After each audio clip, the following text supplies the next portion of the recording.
Persuadir as pessoas a fazer o que você precisa que elas façam, resolver os conflitos do dia a dia, negociar acordo, influenciar colegas, superiores, liderados, são atividades que requerem habilidade para ser desempenhada com sucesso. Agora, quais são essas habilidades? Como elas podem ser desenvolvidas? E essa é a pergunta que a gente vai responder na live de hoje. Eu sou Alexandre Cury, especialista em negociação, e eu te ajudo a dominar a arte da negociação para construir uma carreira de sucesso.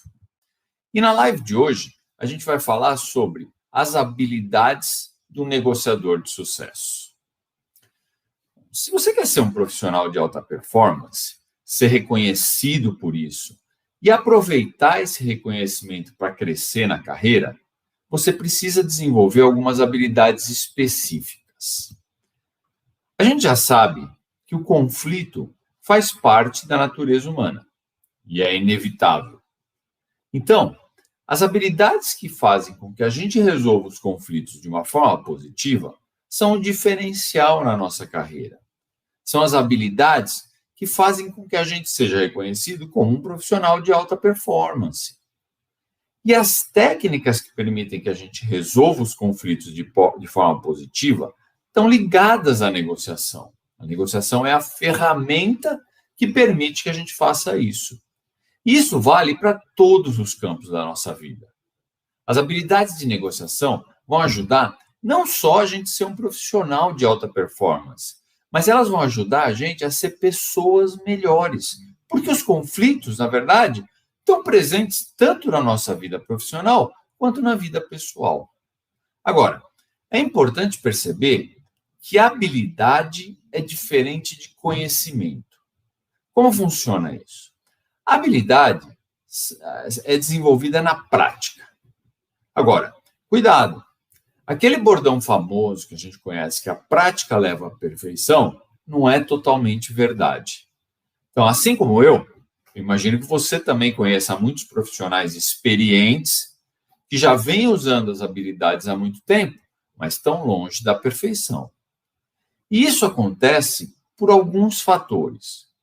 Em primeiro lugar, apesar das habilidades e conhecimentos serem conceitos distintos, eles andam juntos. Você precisa se desenvolver, ganhar mais conhecimento para então apurar as habilidades e aí sim desenvolver na prática. Então, conhecimento é fundamental. O profissional que para no tempo, que não busca aprimorar através do conhecimento, não tem futuro profissional, não tem jeito. Achar que você vai continuar fazendo o que você sempre fez do mesmo jeito e vai continuar gerando os resultados que você sempre gerou é ilusão. Porque os tempos mudam, a tecnologia muda, os relacionamentos mudam, as exigências mudam. E aí, consequentemente, as habilidades mudam também. E o conhecimento é a chave para a alta performance. E você não precisa nem acreditar no que eu estou te falando, né? Eu te dou um desafio. Escolhe aí uma pessoa bem-sucedida, uma pessoa de alta performance, que você admira. Pode ser dentro da sua empresa, pode ser fora, pode ser em qualquer lugar, não importa. Aí, você pesquisa e vê quanto que essa pessoa investe em conhecimento. Quantos livros ela lê, quantos cursos ela faz, quanto tempo ela dedica ao estudo. Você vai se surpreender com a quantidade de tempo e dinheiro que ela investe em conhecimento. E eu posso te garantir isso sem medo de errar. E se você quer ser um profissional de alta performance, se você quer ter sucesso na sua carreira, não adianta. Você precisa dedicar tempo na sua agenda para o estudo. Sempre, tem que ser uma constante. Então, se a sua agenda não permite isso, você não está se desenvolvendo. Não está se desenvolvendo enquanto profissional, não está se desenvolvendo enquanto pessoa. E se você não tem tempo para isso, você vai ser um executor a vida inteira. E por melhor que você seja, você não vai ser considerado para promoção, para evolução de carreira. Não tem jeito. E mais, à medida que o tempo passa, à medida que as suas habilidades começam a se tornar ultrapassadas, porque se você não investe em conhecimento, as suas habilidades passam a se tornar ultrapassadas. Você acaba se tornando desnecessário para a empresa e até para o mercado que você trabalha. Então, a gente tem que tomar cuidado. E quando a gente fala em habilidade, também não adianta desenvolver qualquer habilidade, né? Você precisa das habilidades certas. Então, você pode... E o exemplo que eu gosto de dar nesse sentido, que é super conhecido, e todo mundo vai lembrar, lembra que o Michael Jordan, quando ele parou de jogar basquete, que ele decidiu se aposentar mais ou menos, vamos dizer assim, ele decidiu jogar outra coisa, ele decidiu jogar beisebol. E aí, dentro do beisebol, por mais que todo mundo reconhecesse ele como uma habilidade incomparável dentro do basquete, quando chegou no beisebol, ele não conseguiu jogar. Ele não se deu bem. Por quê? Porque não adianta ter qualquer habilidade. Você precisa ter a habilidade certa. E aí, quando a gente traz isso para a negociação, como é que a gente vai saber qual habilidade é a certa dentro da negociação? E aí, a gente vai recorrer a uma pesquisa que foi realizada entre os melhores negociadores do mundo. Então, o que a gente precisa, de fato, são essas referências, né? É uma análise que mostra o que os negociadores mais bem-sucedidos têm em termos de habilidade em comum, né? Ou seja, o que todos eles têm de habilidade em comum.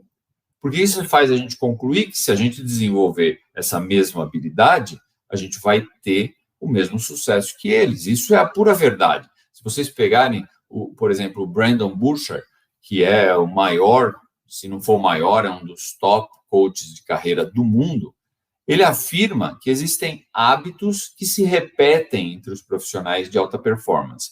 E que se qualquer pessoa desenvolver esses hábitos, ela vai ter alta performance também.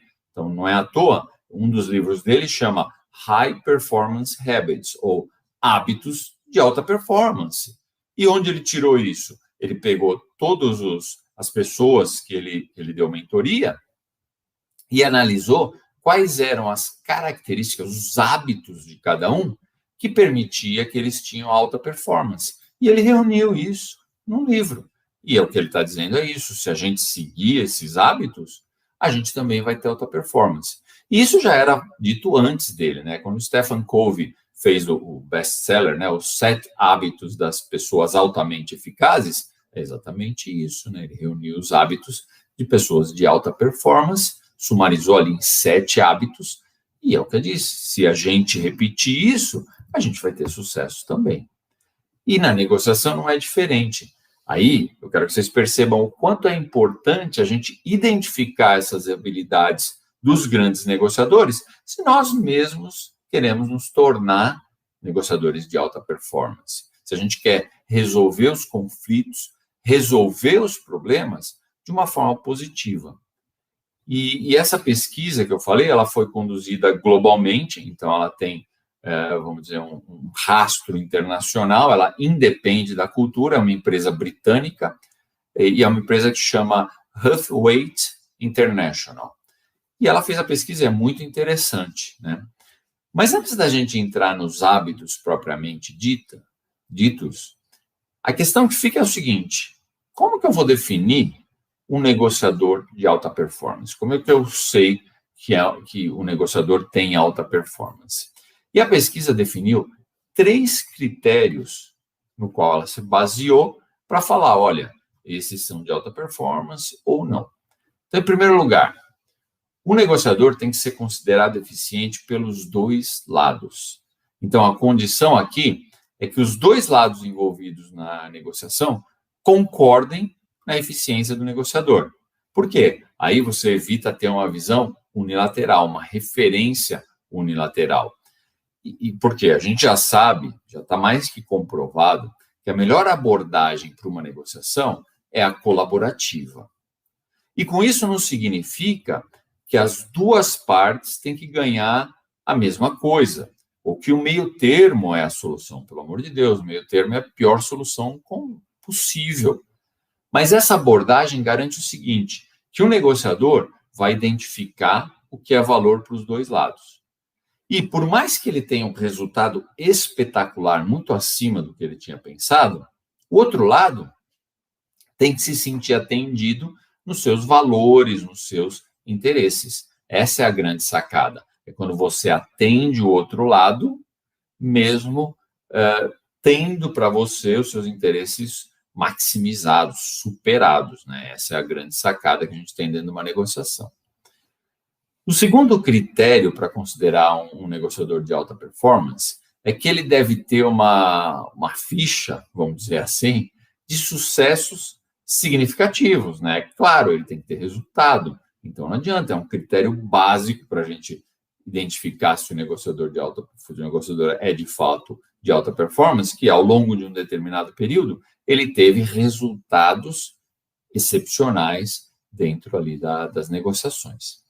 E o terceiro critério é que ele tem que ter uma incidência baixa de negociações fracassadas. Então, o que acontece? Não adianta uma negociação resultar num acordo. Às vezes isso não é suficiente. Por quê? Às vezes o acordo não é viável. Então, essa pesquisa considerou como sucesso os acordos que foram efetivamente implementados. Porque você chegar num acordo, por melhor que ele seja, e depois ele não ser implementado, não adianta nada. Por isso, até que você tem que ter certeza que o outro lado reconhece valor naquele acordo, porque se o outro lado não reconhecer valor, por melhor que seja o acordo para você, no final não vai ser implementado, e aí não adianta nada. E se o outro lado não reconhece valor, ele não vai cumprir o acordo, né? Por mais que talvez tenha existido pressão e o que quer que seja, ele concordou, mas tem que gerar valor para ele. Bom, uma vez que a gente definiu, então, o que é um negociador de alta performance, a gente parte para analisar o que todos eles têm em comum. Quais são as habilidades que esses negociadores têm em comum? E a primeira habilidade é a obtenção de informações. Informação é extremamente importante dentro de uma negociação. E os negociadores de alta performance, eles buscam obter mais informações durante a negociação do que um negociador comum, vamos chamar um negociador mediano, que não chega a alta performance. Só para você ter uma ideia, um negociador de alta performance, ele consegue mais que o dobro de informações do que um negociador comum. Por quê? Ele está preocupado com isso, ele quer buscar essas informações. Então, essa preocupação acaba fazendo com que ele gere, de fato, mais e mais informações. E isso é uma habilidade extremamente útil por duas razões, basicamente. Uma é que ele obtém a informação necessária para identificar valor e trocas dentro da negociação. E quando eu falo trocas, eu falo ganhos e concessões. Porque dentro de uma negociação, não faz sentido nenhum você fazer uma concessão, você ceder em alguma coisa sem ganhar nada em troca. Isso não tem sentido. Então, quando você tem informação a respeito da negociação, você consegue claramente identificar o que é valor para o outro lado, e aí você vai entrar com as trocas, você vai ver o que você vai conceder e o que você vai ganhar. Informação é crucial para você fazer isso. Um segundo benefício que as informações trazem dentro da negociação é que você consegue usar perguntas como uma estratégia intencional, vamos dizer assim. Por quê? Você tem a informação, você consegue elaborar perguntas em cima das informações que você tem para trazer benefício para você. Que tipo de benefício ela traz? Bom, por exemplo, a pergunta, ela traz controle sobre a discussão. Por quê? À medida que você vai fazendo perguntas, você vai direcionando a sua negociação, a sua estratégia para o caminho que você quer. Isso te dá controle.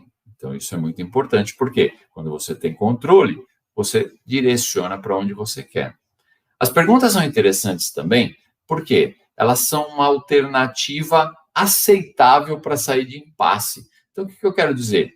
À medida que você chega num impasse dentro da negociação, você tende, né, isso é uma tendência natural, a confrontar o outro lado, porque chegou num impasse e nessa hora vocês partem para o embate.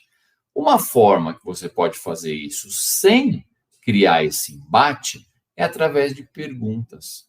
Por quê? Você começa a gerar perguntas que fazem você questionar a posição do outro lado sem atacar o outro lado. Isso é muito interessante numa negociação.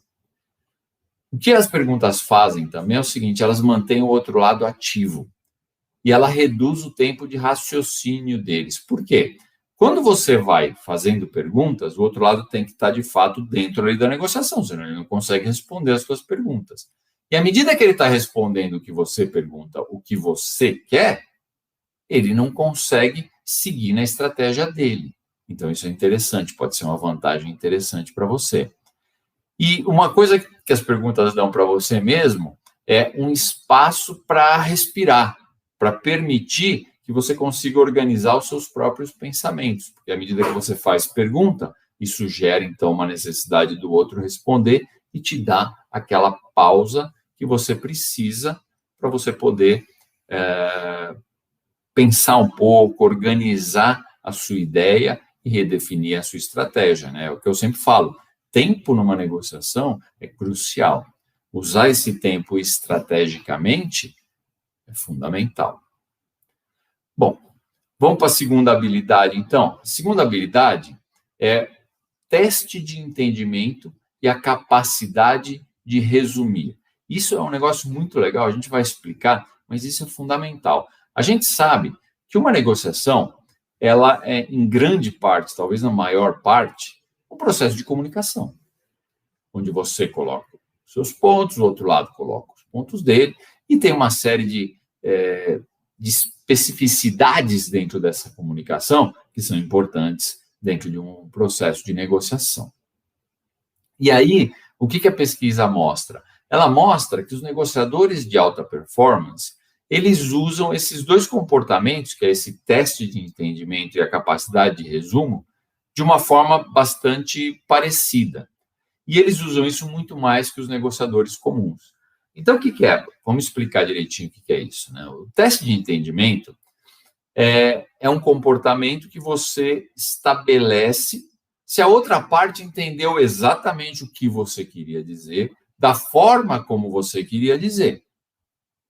E fazer um resumo, como o próprio nome diz, é você criar uma frase compactada, né? Porque é um resumo, dos pontos que foram discutidos até então. Isso é muito interessante dentro da negociação. Por quê? Tanto um comportamento quanto o outro, ele vai esclarecer possíveis mal-entendidos. Eles vão reduzir a possibilidade de criar equívocos de entendimento. E isso acontece de fato, não tem jeito. Dentro de uma negociação, dentro de um processo de comunicação qualquer, muitas vezes você fala uma coisa, você coloca aquela sua posição, aquele seu pensamento de uma forma, e você acha que aquilo é claro, que aquilo é óbvio. Mas o outro lado, ele não está entendendo aquilo com a sua cabeça, ele está entendendo com a dele. E muitas vezes, ele acaba não entendendo exatamente o que você queria dizer. E aí geram os mal-entendidos. Então, você usar esse tipo de comportamento, você ter certeza que o cara entendeu aquilo que você falou, que você entendeu o que ele falou. E aí é importante você usar algumas técnicas, por exemplo, quando ele fala, você repete, né? Você usa uma técnica chamada espelhamento, onde você fala, não, então o que você quer dizer, e é isso, isso, isso. E aí você fala com as tuas palavras. E quando você fala e quer saber se o outro lado entendeu, você usa a técnica das perguntas. Então, você vai falar, olha, para você ficou claro que a gente vai fazer isso dessa forma? E sempre que você passa algum tempo dentro da negociação, você vai resumir. Bom, então o que a gente discutiu até agora é isso, isso e isso. E com isso você começa a estabelecer pontos de entendimento dentro da negociação. Parece uma coisa óbvia e, de fato, ela é simples, só que ela é pouco usada. A pesquisa mostra que os negociadores de alta performance usam com muita frequência, mas os outros não. E aí esses mal-entendidos é que acabam gerando uma série de problemas dentro da negociação. Uma outra habilidade que os negociadores de alta performance têm é de tender a antecipar o tipo de comportamento que eles querem usar em seguida. Então, por exemplo, ao invés de você perguntar diretamente, olha, qual é o preço peça? Eles fazem o seguinte, posso te fazer uma pergunta? Qual que é o preço peça? Então, vocês viram que eles acabaram utilizando o que a gente chama de rotulagem do comportamento, onde eles antecipam qual vai ser a linha da pergunta que eles vão fazer. Então, antes de fazer uma proposta, por exemplo, diretamente, o que um negociador de alta performance fala? Fala assim, olha, se eu puder fazer uma sugestão, e aí ele apresenta a proposta. Então, o que acontece? Qual que é o benefício de você fazer isso? Bom, em primeiro lugar, você chama a atenção do seu interlocutor. Vamos pensar o seguinte, a gente quer que ele escute o que a gente está falando, a gente quer que ele escute o que a gente está perguntando, a gente quer que ele escute a nossa proposta. Quando a gente rotula o comportamento, ou seja, quando a gente faz uma pergunta prévia, uma afirmação prévia, falando ou antecipando aquilo que a gente vai falar, a gente chama a atenção dele. Então, nesse sentido, quando você puxa a atenção dele, você já coloca uma certa pressão para que a tua pergunta seja respondida de fato. Além disso, quando você faz isso, você reduz um pouco a velocidade da negociação.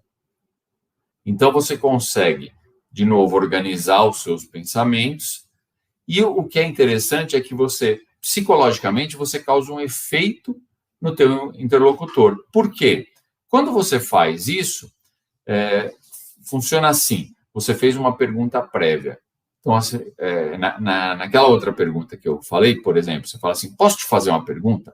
O que acontece? Quando você fala isso, o teu interlocutor ele para tudo que ele está fazendo e ele esvazia a mente das questões anteriores para escutar o que você vai falar.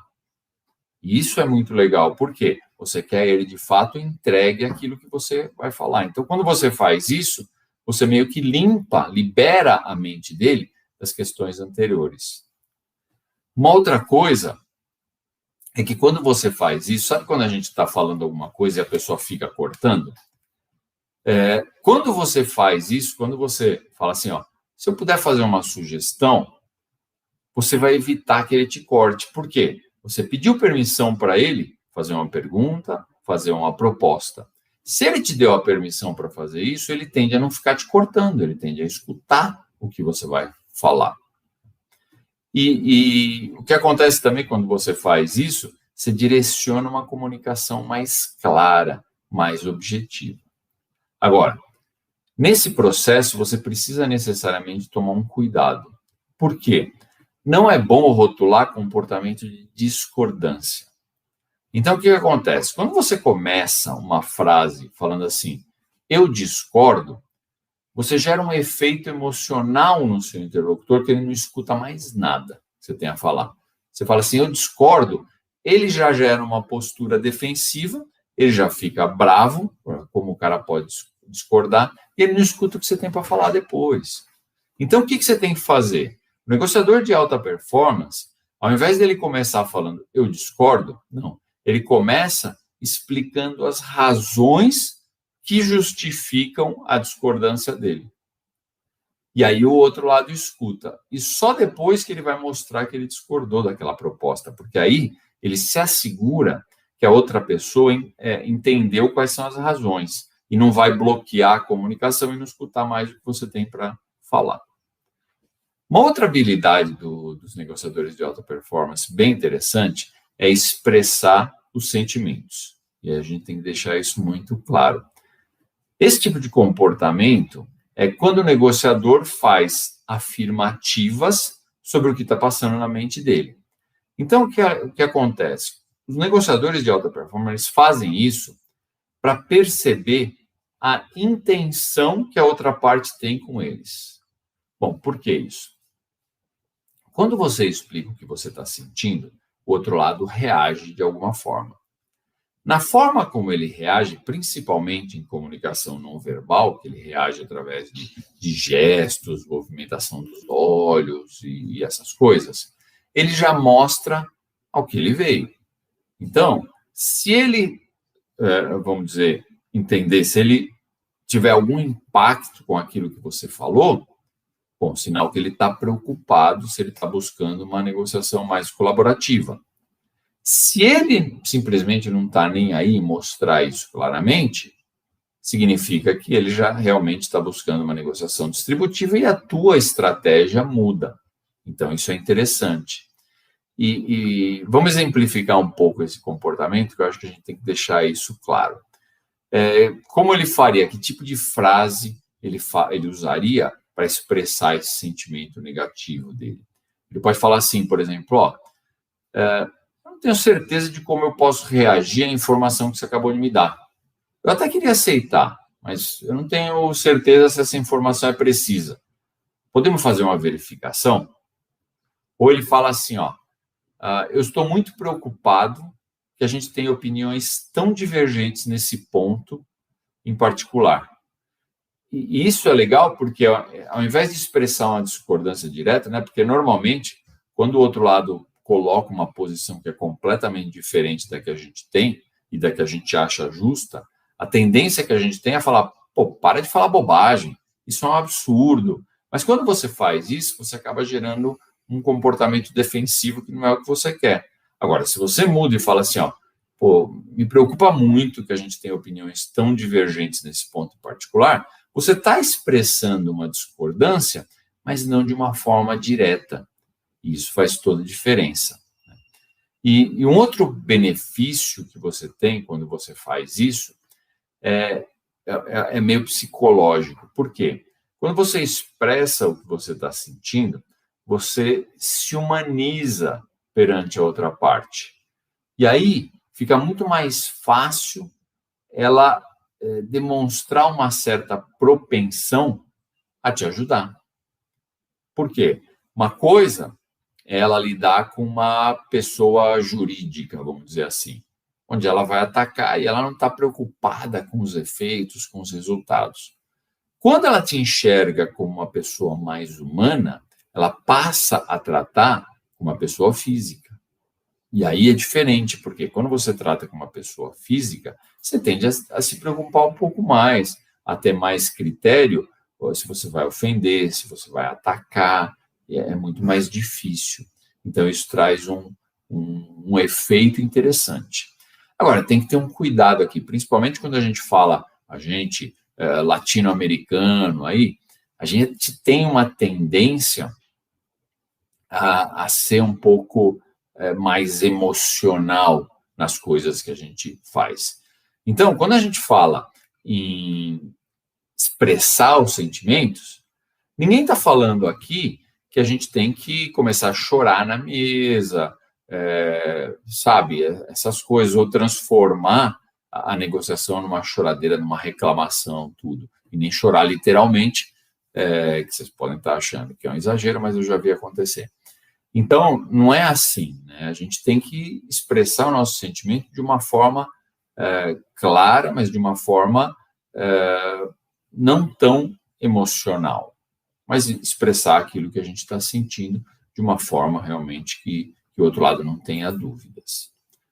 Bom, e esses são aí os comportamentos de um negociador de alta performance que eu queria dividir com vocês e que vocês começassem a aplicar de imediato, vocês vão começar a ver que o resultado vai vir, não resta dúvida, não é à toa que os grandes negociadores usam esses comportamentos.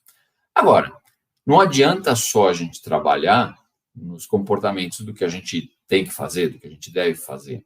Existe uma questão importante, que são alguns comportamentos que a gente tem que evitar.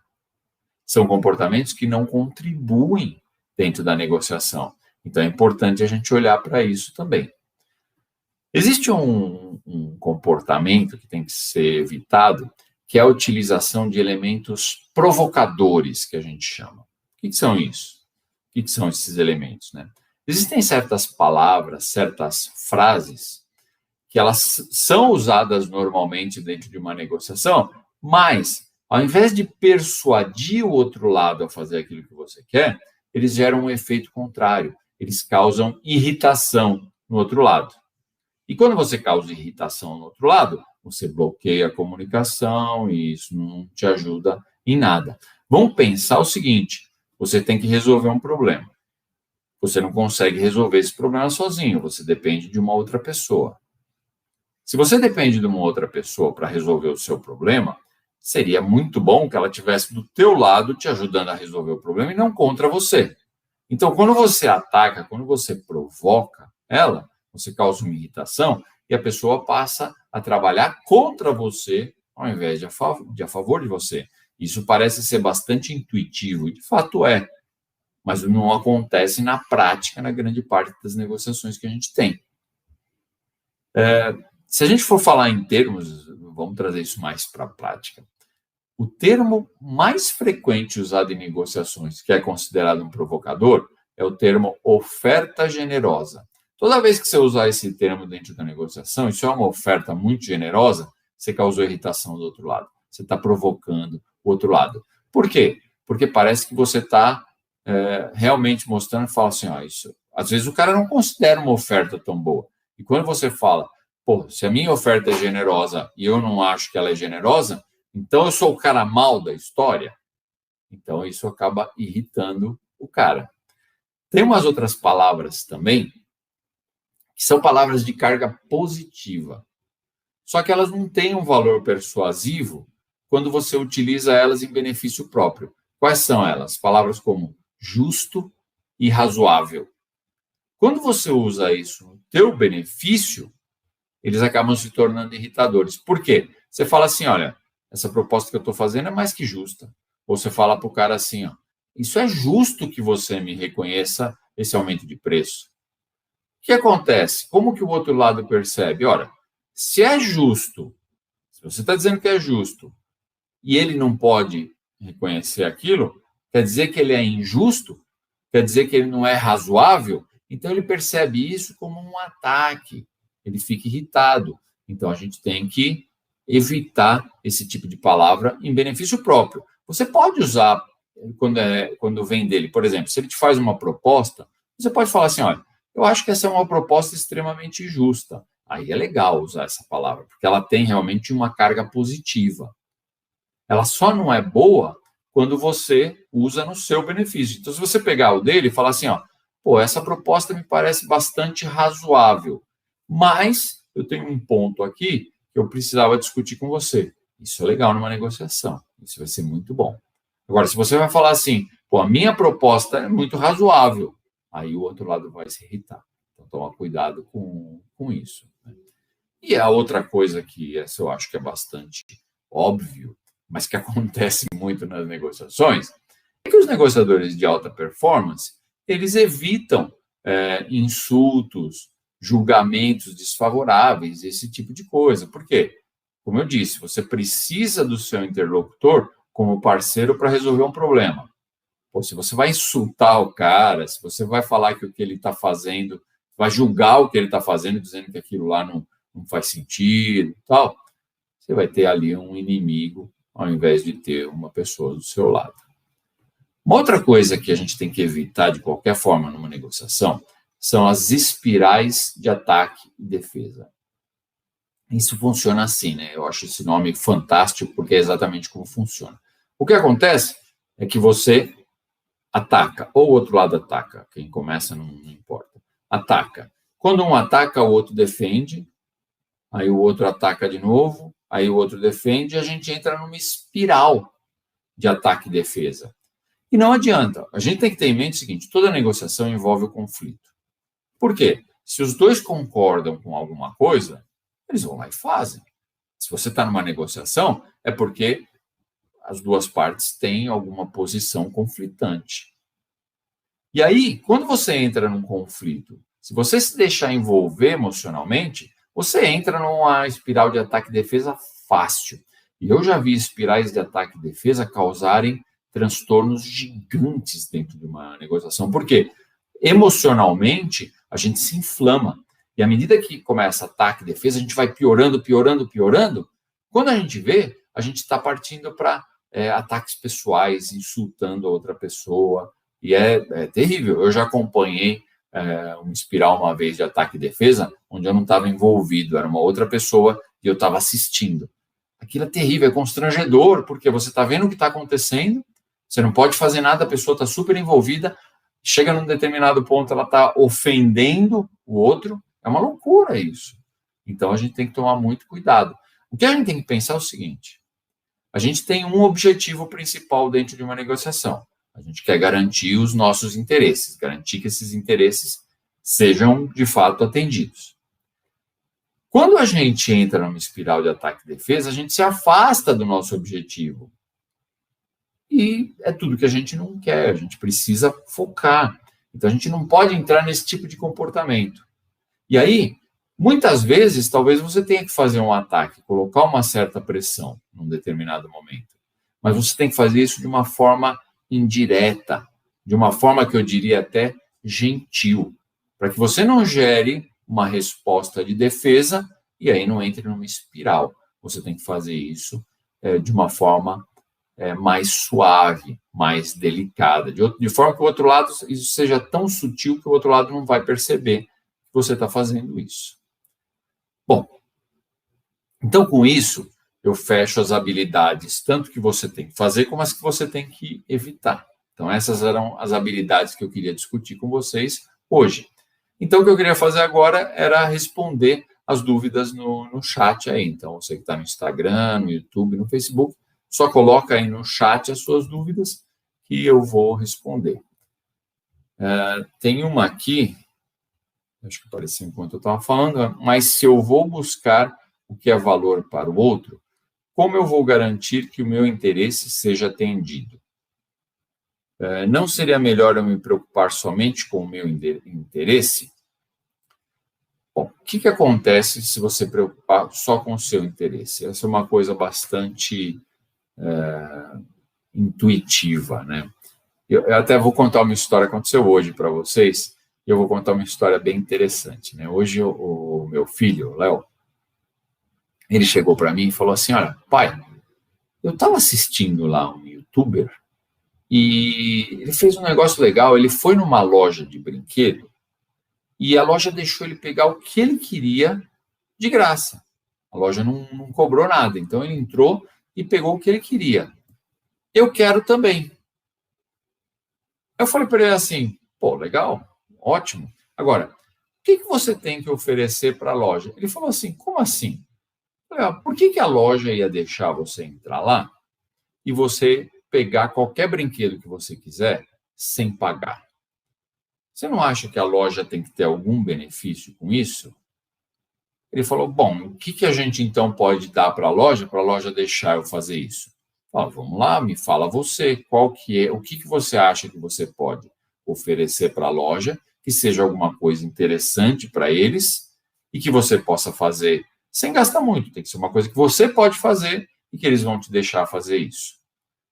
E ele ficou pensando, não sabia tal. Ele falou, mas como é que aquele youtuber consegue fazer? Olha, ele oferece alguma coisa, porque ele tem muito seguidor, ele tem milhões de seguidores. Então, o que acontece? Quando ele faz isso, ele está fazendo uma propaganda da loja.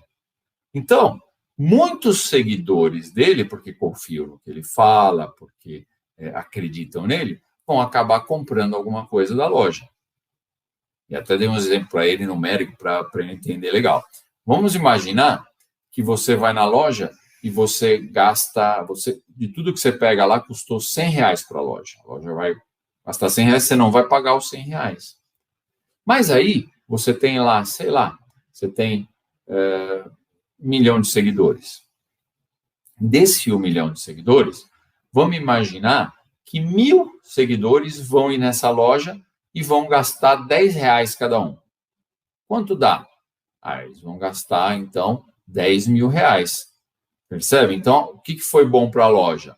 A loja gastou R$100 com você, mas ela ganhou 10 mil. É muito mais. Então, para a loja foi ótimo. Falei, para você, como o youtuber, o que você ofereceu para a loja? Nada. Você só ganhou. Claro, porque você ofereceu a propaganda, o marketing. Então, não adianta. Se você não tem o que oferecer para a loja, e aí no final, conversando com o Léo, ele chegou à conclusão de que realmente não adiantava, né? Ele precisava de dinheiro para comprar os brinquedos, porque ele não tem o que oferecer para a loja nunca vai deixar ele ir lá e pegar os brinquedos de graça. E é assim, se você não conseguir atender os interesses da outra parte, não tem negociação. A outra parte não vai te dar os seus interesses. Agora, qual que é a chave do sucesso? São os interesses que estão por trás das posições, tem algumas linhas de negociação que chamam de cisne negro, e isso é a chave para uma negociação de sucesso, a chave para você explodir seus resultados. Você tem que encontrar uma coisa que é valor para o outro lado, mas que não é tão cara para você. Para você não significa nada. Nesse exemplo que eu dei do youtuber, o que acontece? Para ele, o que ele ofereceu? Ele falou durante lá uma live, ele fez uma live dentro da loja, isso foi marketing. Quanto custou isso para ele? Nada. Zero. E ele teve o benefício de que ele foi lá dentro, pôde pegar o brinquedo que ele quisesse, se é que foi assim mesmo. Percebe? Então, assim, ele conseguiu achar uma coisa que tinha zero custo para ele, mas que tinha um valor imenso para a loja de brinquedos. E isso faz toda a diferença. Esses são os pontos em que a gente precisa achar o diferencial. Por isso que você tem que garantir algum interesse. Agora, o importante é isso. Quando você fala que vai garantir os interesses do outro lado, não significa que você tem que entregar para eles meio a meio. Não é nada disso. O meio termo, dividir a diferença é a pior coisa que você pode fazer dentro de uma negociação. O que você tem é que encontrar o que é valor para eles e baixo custo para você. De forma que, quando você fizer isso, eles vão te entregar o que é alto valor para você. E aí você vai ter seus interesses atendidos no máximo e não vai ter entregue nada. Esses são os grandes resultados de negociação que a gente precisa. Ok? Espero ter respondido. Se eu não respondi, me manda de novo. Deixa eu ver aqui se tem mais alguma pergunta. Tem uma pergunta aqui do Marcos. Ele fala assim, ó. No momento em que eu começo a expressar meus sentimentos, eu não fico mais exposto na negociação. Isso é legal, Marcos. Eu falei um pouco disso, mas eu acho que é legal a gente discutir um pouco mais. Entendo exatamente o que você está dizendo. Porque, como eu tinha dito, nós, latino-americanos, a gente tende a levar as coisas de uma forma mais emocional do que outras culturas, né? E isso é um cuidado que a gente tem que tomar. Por quê? Não podemos transformar a negociação numa choradeira. E quando eu falei de expressar os nossos sentimentos, não é nada disso que eu quis dizer. Você precisa mostrar, sim, para o outro lado como você se sente, mas sem dramatização, né? Pelo amor de Deus. Então, você pode chegar e falar assim, olha, eu me sinto frustrado com essa forma que você está conduzindo a negociação. Eu tenho certeza que a gente tem maturidade para chegar a um acordo sem precisar apelar para esse tipo de comportamento. Eu estou falando isso para vocês porque eu já usei essa frase muitas vezes e funciona. Por quê? Você deixa claro para o seu interlocutor que aquele comportamento não é aceitável. Então, uma dica importante é nunca entra numa negociação se sentindo inferiorizado em termos de poder, independente da posição hierárquica do outro lado, do poder efetivo econômico do outro lado, ou do conhecimento dele. Por quê? Quando você faz isso, você não se coloca numa posição de coitadinho. Você enfrenta o outro lado de igual para igual, mas com maturidade, né? Sem entrar naquela espiral de ataque e defesa. E uma boa forma de você adquirir essa confiança é se preparando para a negociação. Quando você se prepara muito bem, você ganha confiança e isso te dá poder. Você não entra numa negociação inferiorizado, você entra de igual para igual. Isso é extremamente importante. Se você entrar se sentindo com menos poder que o outro lado, você já perdeu a negociação. 90% de chance que você não vai levar o que você precisa, e se levar o mínimo, olhe lá. Então, você tem que realmente ter confiança, entrar com confiança, senão não tem jeito. Deixa eu dar uma olhada, acho que tem uma outra pergunta aqui. Ok, do Daniel. Ele pergunta o seguinte, no caso dos irritadores, é errado eu falar que é justo o cliente reconhecer o aumento, por exemplo?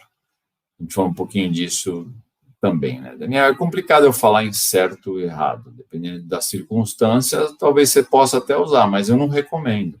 Por quê? Essa questão de justo é relativo, né? Às vezes, a causa do problema, e o porquê você está lá discutindo isso, não é culpa sua, mas também não é dele. Quando você fala justo, ele vai entender como se você estivesse acusando ele de ser injusto. E aí ele entra numa posição defensiva. Por mais que isso seja verdade, tá? Isso não importa. Por mais verdade que seja, isso não importa. Você não quer causar uma posição defensiva no outro lado. No final, o que você quer é resolver o problema e para isso você precisa da ajuda dele. Então, jogar ele para uma posição defensiva não vai te ajudar nesse objetivo. Então, é melhor evitar de jogar a responsabilidade pela injustiça, vamos dizer assim, para o outro lado, e se colocar junto com ele. Então, você podia dizer uma coisa mais ou menos assim, ao invés de usar isso, você podia falar assim, olha, aconteceu, não é culpa sua, não é culpa minha, mas a gente tem que resolver. A gente, apesar de não ter criado o problema, as consequências do problema caíram no nosso colo e a gente precisa resolver. Então, desse jeito, você traz ele para o seu lado. Então, o importante é que você veja dentro da sua cabeça, é uma questão de mindset. Você tem que ver que a situação é o seu inimigo, mas a pessoa com quem você vai negociar, ele tem que ser um parceiro. Então, esse é um mindset muito importante. Bom, claro, eu acho que não tem mais nenhuma pergunta. Vamos olhar aqui. Não, realmente. Então, é claro que a gente aqui, nesse tempo que a gente teve, a gente não conseguiu passar por todas as habilidades de um negociador de alta performance. Mas a gente tem material suficiente aqui para refletir, para colocar isso em prática. E colocando isso em prática, vocês vão ver seu resultado melhorar muito. E aí, em momentos de crise como esse que a gente está vivendo, que a gente precisa decidir se você quer estar do lado das pessoas que estão aí paralisadas, com medo de perder o emprego, ou do lado das pessoas que vão aproveitar essa oportunidade para se destacar no mercado, para ganhar visibilidade. E é, sim, possível aproveitar esses momentos difíceis para se tornar um profissional que toda empresa quer.